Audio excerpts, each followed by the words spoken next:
Black Science TV 111, Osei Kufuor. I'm back at y'all again. Today I'm coming to talk about consciousness and does it exist beyond senses.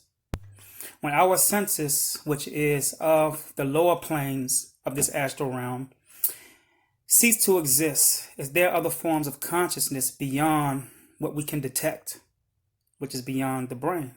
Again, we are in the brain. The brain is giving us our perception.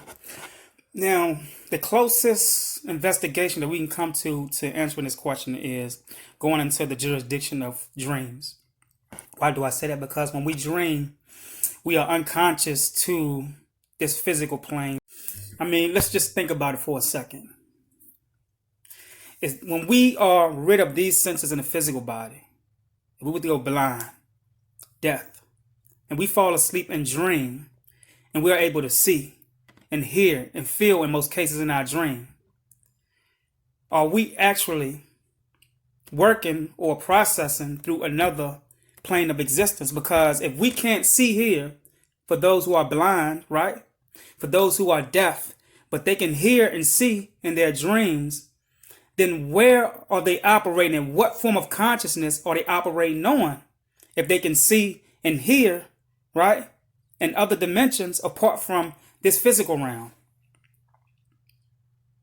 Your eyes is closed when you sleep. But when you dream, you are seeing. Think about what I'm saying. Your eyes is closed when you sleep. Your physical eyes. So how are you able to see in your dreams? These senses is turned off when you go to sleep. But there has to be another form of consciousness or senses that exist beyond this brain. Where are we going and what type of consciousness are we connecting ourselves to when we disconnect from the physical body? Think about it. And I also put up a post the other day without going into detail or elaborating further when I told the women to guard their children, their newborns, the pregnant women, because there are new souls coming in from the full moons. And these souls are coming from globes and planets that is unknown to astronomers and scientists. And these souls are of another caliber, another consciousness.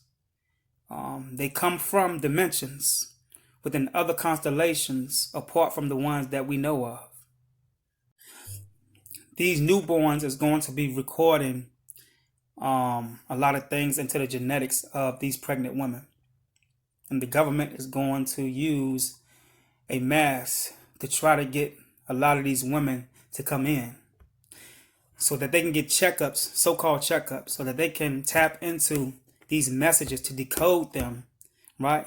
These messages that is coming in from this constellation, to decode them so that they can act on the technology that is being sent through these newborns. And when I say newborns, I'm talking about newborns in the sense of the physical body. But what is coming into these shells from this constellation are ancient souls beyond what we call time. Immeasurable dimensions, right? That gives elements the body that they need in order to be conscious when they fall into the many various forms of bodies on these many levels that we call consciousness. Everything around us vibrates. Everything around us is alive. Everything around us is a thought. How is everything around us a thought? Because before it was manifested into physical form, it was first an idea. And ideas consist of what? Thoughts. So when you take that thought and create ideas out of that thought and you manifest it into a physical object, you are looking at physical thoughts. And thoughts are energy that vibrate. It pulsates. Meaning that whatever object that you create, a person who is able to, on a higher level of consciousness, affect you through that object by doing certain things to that object. There are spirals of light among us, which the ancients call fire or dark matter, that greater light, that darkness where this God poured light out of darkness. We are in a sea of energy and vibration where many lifetimes, many dimensions are existing right in front of our very eyes, but we cannot pick up on it because our senses here, it's not decoding the frequencies or the light waves or those spirals which is in front of us. This is what I call DNA. DNA is not only in our body, it's in the air, it's in the ether, it's in the frequencies that we are breathing in. So therefore, I can influence your DNA and your genetics by what I put into the air. Again, chemicals is one of the 5 forms of energy.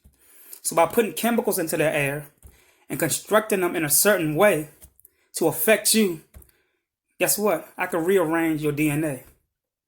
Why? Because by your RNA being messengers of your DNA, I am writing in your genetics through constructing chemicals to say what I want to say in your DNA or in your genes, which influences you to do certain things. All right?